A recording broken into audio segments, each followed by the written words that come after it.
Here's the story, The Veterans Return. Read aloud from start to finish. Chapter 1. The Deployment.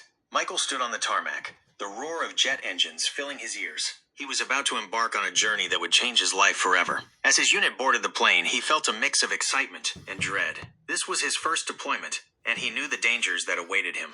In Iraq, Michael was assigned to a combat unit. The days were filled with patrols, ambushes, and the constant threat of violence. He saw things he never thought he would witness: the horror of war, the loss of friends, and the fragility of life.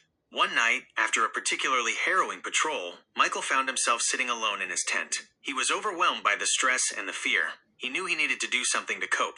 Chapter 2. A different kind of war. One evening, Michael stumbled upon a small, dimly lit room within the U.S. military base. It was the AA chapter, a place where soldiers could find support and camaraderie. He hesitated at the door, unsure of what to expect. Inside, he found a group of fellow soldiers, some of whom he recognized from his unit. They were sharing their stories, their struggles, and their hopes for the future. Michael listened intently, finding comfort in the fact that he was not alone. When it was his turn to speak, Michael hesitated. He had never shared his story with anyone before, but he knew that if he wanted to overcome his addiction, he needed to be honest with himself and others. He took a deep breath and began to talk. Chapter 3. The Children. One day, Michael and his unit were on patrol when they encountered a group of children, some no older than 10, armed with Alaska 47s. The children opened fire, forcing Michael and his unit to take cover.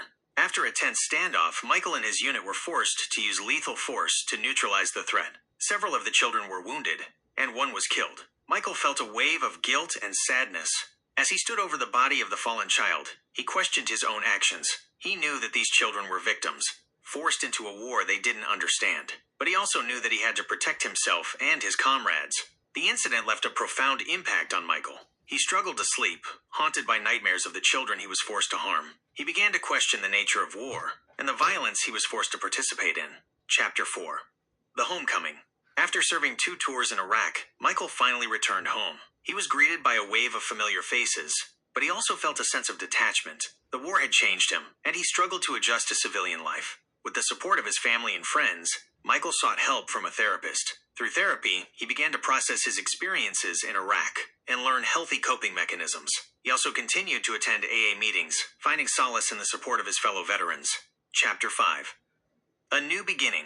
As Michael continued to heal, he discovered a passion for helping other veterans. He volunteered at a local VA hospital, sharing his experiences and offering support to those who were struggling.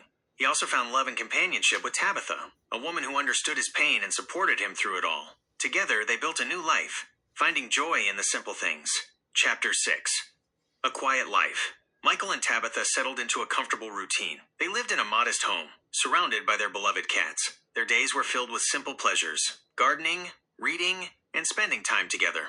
As they grew older, their health began to decline. Michael developed heart problems, while Tabitha struggled with arthritis. Despite their challenges, they remained devoted to each other, supporting and caring for one another. Their home became a sanctuary, a place where they could find peace and comfort. They spent their final days together, reminiscing about their lives and the adventures they had shared. Chapter 7.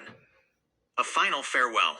Michael passed away peacefully in his sleep, surrounded by Tabitha. She held his hand, her tears falling silently. As she watched his chest rise and fall for the last time, she felt a profound sense of loss.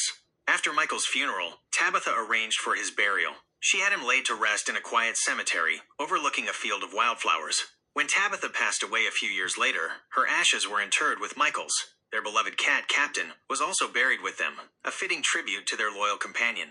At their gravesite, a simple stone marker was erected. It read, "Michael and Tabitha, forever." Together. As the years passed, the marker became weathered and worn, but the love that bound Michael and Tabitha together remained as strong as ever. Their story, a testament to the enduring power of love and resilience, would be remembered for generations to come.